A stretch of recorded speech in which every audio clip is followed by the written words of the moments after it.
J'aimerais que vous fassiez quelque chose, monsieur le curé. Après tout, il s'agit d'un de vos paroissiens.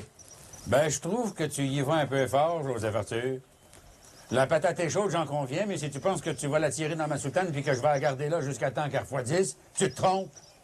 Valérien a désobéi à la loi, ça je peux pas l'ignorer, et puis en aucun temps l'excuser.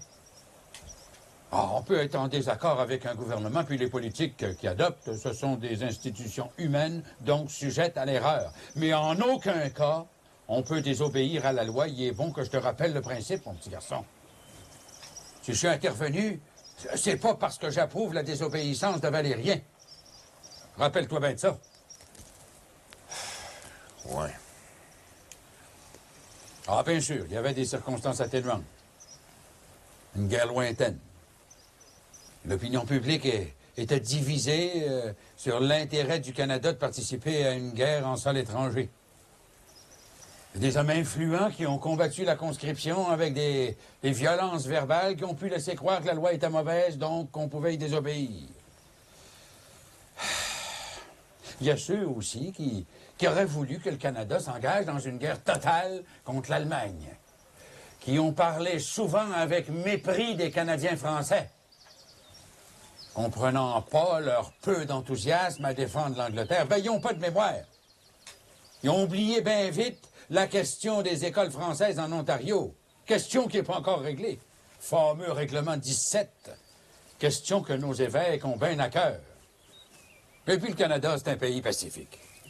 Quand on a déclaré la guerre en 1914, on n'avait pas connu de conflit depuis 1812 avec les Américains qui sont devenus depuis nos bons amis. Bien sûr, on avait envoyé quelques zouaves défendre le pape contre Garibaldi, et puis un corps expéditionnaire en Afrique du Sud dans la guerre des Boers.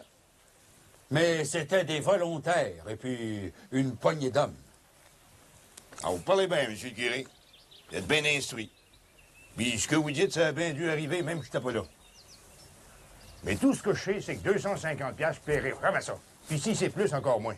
Mais ils sont fous, on n'est pas des bourgeois. On manque de rien, mais de l'argent, des pièces. Ça, c'est dur à trouver, même pour moi. Ribaud est un gros cultivateur.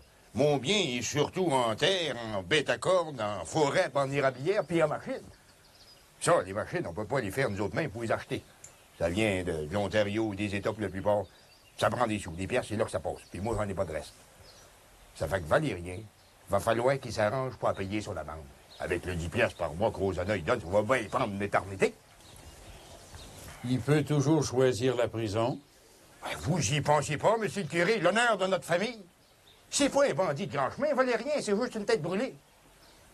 Donc c'est donc de valeur que vous soyez là. Si je pouvais lâcher une couple de baptême, me semble que ça irait mieux. C'est donc de valeur. Ben, retiens-toi, mon petit garçon, retiens-toi. Tu sais le sort que Dieu réserve aux blasphémateurs? Je le sais bien. Mais quand même, ça me ferait du bien. Ben, pense donc plutôt à ta femme qui est au ciel, puis qui t'écoute, là. T'as une sainte femme. Tu devrais plutôt lui demander d'intercéder auprès du bon Dieu pour qu'il t'aide à trouver une solution à ton problème. Ouais. Si ma défunte pouvait influencer Rosanna sans qu'elle s'en aperçoive, et il ferait peut-être changer d'idée à propos de Lionel. Après tout, je peux pas faire chauffer mon char neuf, mon camion neuf par un étranger de la paroisse, par n'importe quel venu. C'est quoi un camion de même? Avec Lionel, j'aurais confiance. Et puis, Rosanna, elle aurait Valérien. Ah, pas le droit de le faire travailler, mais ils l'ont remarché avec ça. Une pauvre veuve. Je te souhaite bonne chance dans tes prières. Mais compte pas sur moi pour Rosanna, surtout si tu y parles de son fils. À ta place, j'allumerai un lampion en passant à l'église. Deux même, ça fera pas de tort.